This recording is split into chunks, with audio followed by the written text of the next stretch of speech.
On today's episode of The Hot Fix, we talk about the newest Call of Duty leaks.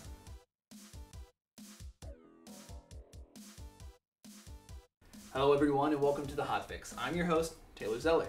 Now, you may be wondering, Taylor, why make this show alongside Spectator Mode? Well, the answer is actually really simple. We wanted to talk more about gaming news without sacrificing what we had already built with Spectator Mode. So to compromise, we ended up making this.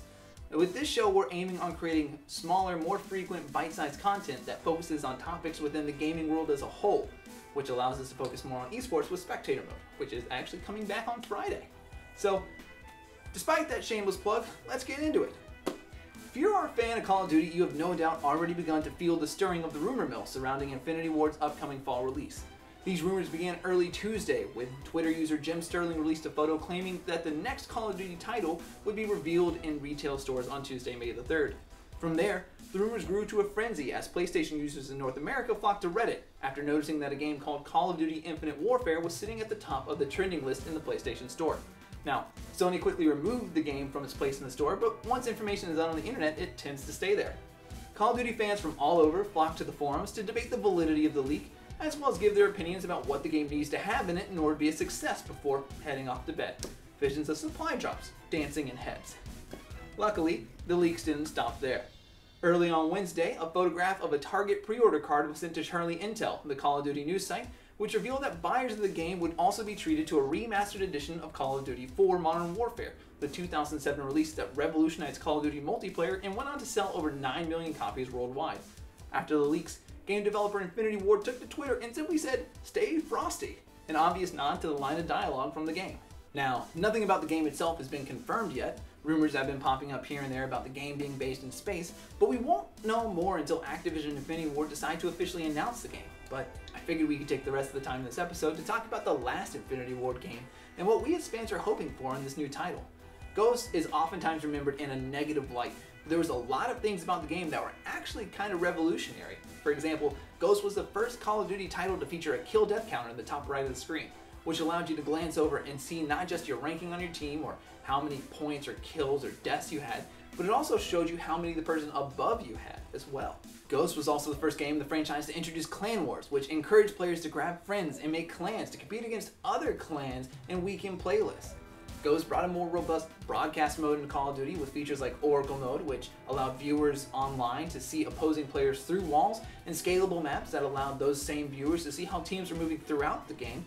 And let's not forget, Ghost was the only game in the franchise that allowed players to purchase announcer packs, replacing the generic in-game announcer with the likes of Arlie Ermy and Snoop Dogg. Snoop Dogg! Don't stop, cap 'em and shank 'em. Not to mention the sniping mechanic that they created, which allowed you to still kind of make out the area around your scope while your scope was fully zoomed in. So, why is Ghost remembered so poorly? Well, we've come up with two of the most likely reasons why people grew tired of Ghost. First, Ghost was the first Call of Duty title in recent history to not have the capture the flag mode. In its place, they had Blitz, which was kind of confusing because you have players scoring points by running through a small zone in the opponent's base, which, when activated, would teleport the player back to their own base.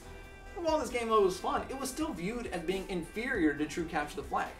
Finally, the game was the first Call of Duty to be released on the next-gen consoles. Now, many of you might be thinking about this and being like, aren't the newer consoles better? Well, you're right. The Xbox One and the PlayStation 4 both boast improved graphics and processing speeds over their previous generations, which allow the consoles to both achieve more visually and mechanically. But this game was also developed for the Xbox 360 and the PlayStation 3, so the game wasn't pushing the next-gen consoles to do more than what the previous generations could already handle. And yes, we do know that both Advanced Warfare and Black Ops 3 were released on previous generations as well, but Sledgehammer handed off previous gen development of Advanced Warfare to High Moon Studios while they handled the newest generation of consoles, and Black Ops 3 didn't even have a campaign mode for the previous gen users. We'll never actually know what Ghost could have been like had Infinity Ward focused solely on the Xbox One, and honestly, we think Ghost suffered because of it. So there you have it. Call of Duty Ghost may have had its issues, but it also introduced a lot of new ideas into the franchise, and ultimately, who's to say that the reason why there's negativity towards the game isn't just because players ultimately got tired of playing? We'll never know. But here's what we want from Infinite Warfare. Boots on the ground gameplay. Jetpacks and thrusters are cool, but that's not what made Call of Duty great.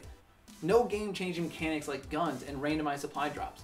The only thing that we should be getting in a supply drop is a cosmetic item, not something that changes the way that the game is experienced. If we can keep the ban and protect system, please do, because that's actually a really cool innovation and one that makes watching the competitive matches a lot more fun. And finally, bring back some of those things we mentioned above that make Ghost fun. At the very least, let us have a Snoop Dogg announcer pack again. What do you guys think about Infinite Warfare? Leave a comment down below and let us know.